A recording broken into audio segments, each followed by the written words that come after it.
Hi കൂട്ടുകാരെ, പുതിയൊരു വീഡിയോയിലേക്ക് എല്ലാവർക്കും സ്വാഗതം. അങ്ങനെ ലച്ചുവിന് ഐസ്ക്രീം കൊടുത്തിട്ട് ഇവിടെ അമ്പിളിയും അതുപോലെ തന്നെ രഘുവും കുടിക്കാനിരിക്കുകയാണ് കേട്ടോ. അപ്പോൾ രഘു പറയുന്നുണ്ട്, അമ്പിളി ഇന്നലത്തെ പോലെ കൂടരുത്. ഇല്ല രഘു കേട്ടാ, രണ്ടാൾക്ക് ഒരു ഗ്ലാസ്. ഇത് എന്ത് സന്തോഷമുള്ള കാര്യമാണ്. ലച്ചുവിന് ഐസ്ക്രീമും കൊടുത്ത് നമുക്ക് മദ്യവുമാകുമ്പോൾ എന്തൊരു സന്തോഷമാണ്. ഇപ്പോഴാണ് ജീവിതത്തിന് ഒരു അർത്ഥമായത്. മൂന്ന് പേർക്കും ഹാപ്പി. അല്ലാതെ എന്ത് പറയാൻ, എന്തൊക്കെ പറയുമ്പോൾ അമ്പിളി ഒരുപാട് കുടിക്കണ്ട, കുറച്ച് കുടിച്ചാൽ മതി. ഇല്ല രഘു കേട്ടാ, കുടിക്കില്ല, എന്തായാലും ഞാൻ ഒഴിക്കട്ടെ. അങ്ങനെ ക്ലാസ്സിലോട്ട് ഒഴിക്കുന്നു. വെള്ളം അമ്പിളിക്ക് ഒഴിക്കുന്നില്ല. അമ്പിളി നീ വെള്ളം ഒഴിക്കുന്നില്ലേ? ഇത്ര മതി, ആ വെള്ളം മതി. അങ്ങനെ കുടിക്കാതെ കേട്ടാ, എന്നാ കുടിച്ചോ. ദേ അമ്പിളി, ഇതൊന്നും ശരിയല്ല കേട്ടോ. എന്ത് ശരിയല്ല? ഈ മദ്യപിക്കുന്നത്, അതെ ആണുങ്ങളൊക്കെ മദ്യപിക്കും, പക്ഷെ പെണ്ണുങ്ങളൊന്നും മദ്യപിക്കുന്നതൊന്നും ശരിയല്ല.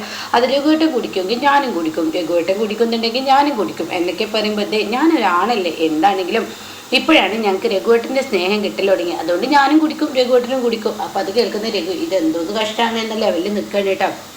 അങ്ങനെ അമ്പിളി പറയണേ, രഘുവേട്ടൻ കുടിക്കോ ഞാനും കുടിക്കും, രഘുവേട്ടൻ കുടിക്കുന്നില്ല ഞാനും കുടിക്കുന്നില്ല. ഇനി എൻ്റെ തീരുമാനം അങ്ങനെയാണ്, നമുക്ക് രണ്ടുപേർക്ക് ഒരുമിച്ച് പോവാം. ഇപ്പോൾ രഘുവേട്ടൻ്റെ സ്നേഹം എനിക്ക് കിട്ടൽ തുടങ്ങി. അത് കേൾക്കുന്ന രഘു പറയണേ, എന്താ അമ്പിളി നീ പറയുന്നത്? നിന്നെ ഞാൻ സ്നേഹിക്കാതിരുന്നിട്ടില്ല, എന്നും ഞാൻ നിന്നെ സ്നേഹിച്ചിട്ടേ ഉള്ളൂ. ഈ രഘു എന്നും നിനക്കും മകൾക്കും സ്നേഹം തന്നിട്ടുണ്ട്. ഇല്ല രഘുവേട്ട, ഇപ്പോഴാണ് ഞങ്ങൾക്ക് അതിൻ്റെ സ്നേഹം കിട്ടൽ തുടങ്ങി. ഇപ്പോഴാണ് കിട്ടൽ തുടങ്ങി. ഇങ്ങനെ മതി, ഇങ്ങനെ സ്നേഹിച്ചാൽ മതി എന്നൊക്കെ പറഞ്ഞിട്ട് അമ്പിളി കുടിച്ചു തുടങ്ങുകയാണ് കേട്ടോ. ഇത് രഘുവിനെ പരിഭ്രാന്തിയാക്കാണ്. എന്നാൽ സത്യനെയും സോനയാണ് കാണിക്കുന്നത്. ശ്യാമും കൂടെ ഉണ്ട് കേട്ടോ. അവര് ട്രാവൽസിലോട്ട് പോകാൻ ഒരുങ്ങുമ്പോൾ ഭാനുമ്മയുടെ കടന്നുവരവ്, ഭാനുമ്മയെ കാണുന്നവർ വലിയ സന്തോഷത്തിലാവണം. അങ്ങനെ ഭാനുമ്മയെ കണ്ടപാട് ആഹാ ഇതാര് ഭാനുമ്മ എന്ന് ചോദിക്കുകയാണ്. അപ്പോഴേക്കും സത്യം, ശരിയാണ് ഭാനുമ്മ വന്നല്ലോ, ഭാനുമ്മയാണല്ലോ കഥയിലെ ഫുള്ള് റോള്. അയ്യോ, ഞാൻ കഥയിലേ ഉള്ളൂ, പക്ഷേ എനിക്ക് യാതൊരു റോളും ഇല്ല, അവിടെ ഇവിടെ വന്നു പോകും എന്ന് മാത്രമേ ഉള്ളൂ എന്ന് പറയുന്നത് കേട്ടോ. അല്ല, ഭാനുമ്മ ഇപ്പം എവിടെയാണ്? ഇന്ദ്രേട്ടൻ്റെ അനുചേച്ചിയുടെ വീട്ടിലിപ്പോൾ സുഖതാമസമാണോ? അതെ, ഞാനും അഞ്ചാടി അവിടെ താമസിക്കുന്നുണ്ട്.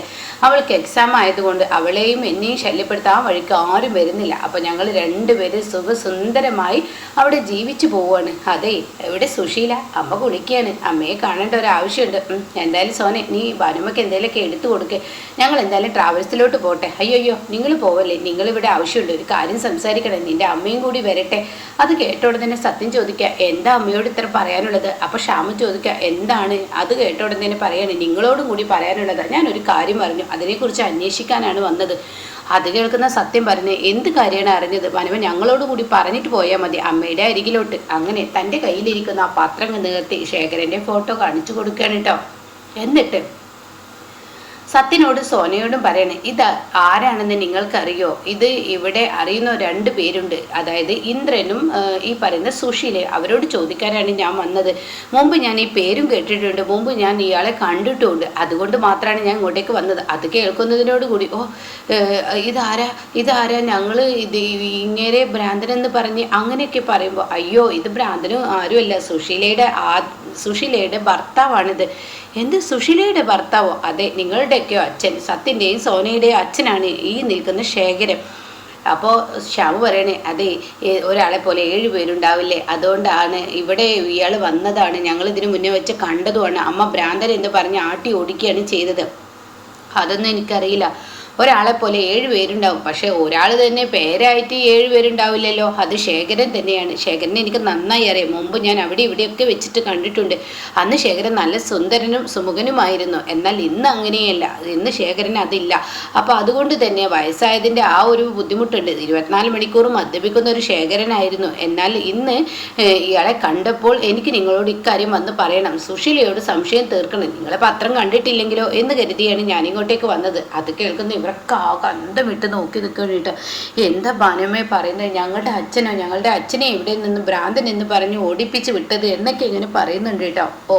അങ്ങനെയൊക്കെ എങ്കിൽ ഇതിൻ്റെ അർത്ഥം എന്തെന്ന് വെച്ചാൽ സുശീലയ്ക്ക് ഇയാളെ അറിയാം, അത് ഉറപ്പുള്ള കാര്യം. സുശീലയുടെ ഭർത്താവ് തന്നെ, ശേഖരൻ തന്നെ എന്ന് പറയുന്നത് കേട്ടോ. എന്താ നിന്റെ അമ്മയെ വിളിച്ച്? അങ്ങനെ സുശീലയുടെ റൂമിൽ ചെന്ന് കഥകങ്ങ് തട്ടാണ്. അപ്പോഴേക്കും കഥക് സുശീല അങ്ങ് തുറക്കണി. എന്തിനാടാ നീ എൻ്റെ കഥക് തട്ടിയത്? അത് കേൾക്കുന്ന സത്യം പറയണം, ഞങ്ങൾക്കൊരു കാര്യം അറിയാനാണ്. എന്തോന്ന് കാര്യമാണ് നിങ്ങൾക്ക് അറിയാനുള്ളത് എന്ന് സുശീല ചോദിക്കുമ്പോൾ, അതെ ഈ നിൽക്കുന്ന ആള് ആരാണെന്ന് നമുക്ക് പറഞ്ഞു തരാൻ പറ്റുമോ? അങ്ങനെ പത്രത്തിൽ ഒരുപാട് ആളുണ്ടാവും, അത് എന്നെ സംബന്ധിച്ച് അതുമല്ല. ഈ നിൽക്കുന്ന ആള് ഞാൻ നിങ്ങളോട് 2 വട്ടം പറഞ്ഞു, ഭ്രാന്തനാണ്, അയാളെ ഭ്രാന്താസ്പത്രിയിൽ കൊണ്ടുപോയിടാൻ പറഞ്ഞു. ഇനിയിപ്പോൾ ഇതിന് ചൊല്ലിപ്പെറുക്കി എന്തിനാ അങ്ങോട്ടേക്ക് ഇങ്ങോട്ടേക്ക് വന്നത് എന്ന് പറയുമ്പോഴാണ് കേട്ടോ ഭാനുമയെ കാണുന്നത്. ഭാനുമയെ കാണുന്ന സുശീലക്ക് അങ്ങ് ദേഷ്യം പിടിക്കണം.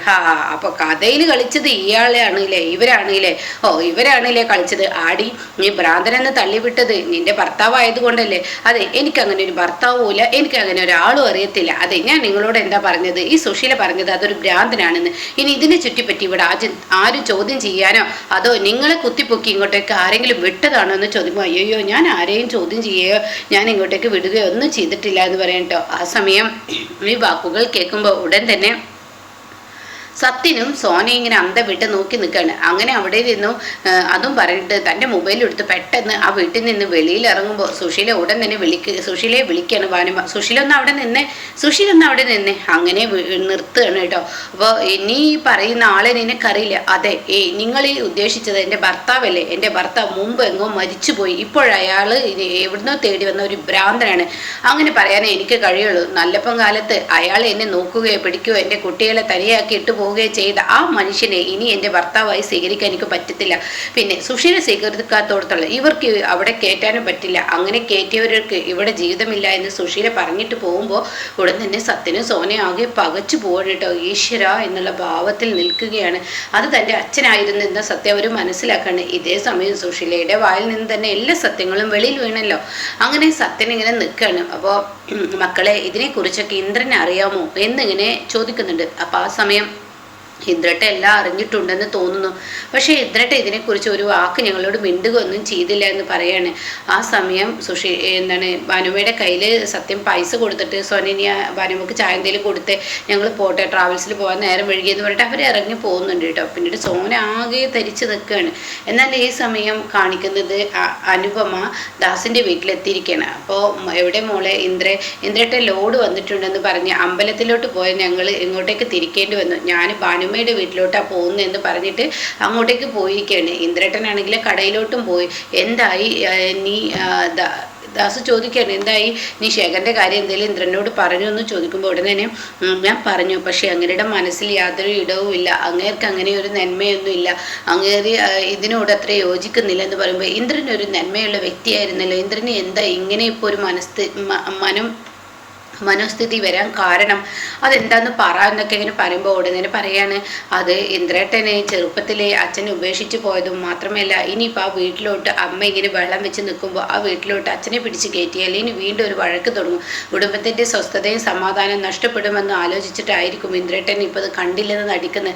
എന്തായാലും മോളെ, നീ ഇതിൽ ഇനി ഇടപെടണ്ട, നീ ഇനി ഇടപെട്ടാൽ ഇന്ദ്രൻ എന്നെ വെറുക്കും. അപ്പം അതുകൊണ്ട് തന്നെ ഇത് ഞങ്ങൾ കൈകാര്യം ചെയ്തോളാം, ഞാനും ഈ പറയുന്ന നിൻ്റെ അച്ഛനും കൂടി ഞങ്ങളാണല്ലോ ആക്സിഡൻറ്റിൽ ഇങ്ങനെ പിടിച്ച് കൊണ്ടുവന്നത്, അപ്പം അതുകൊണ്ട് തന്നെ ഞങ്ങൾ കൈകാര്യം ചെയ്തോളാം, മോൾ ഇനി ഇതിൻ്റെ പേരിൽ ടെൻഷൻ ആവുകയും വേണ്ട.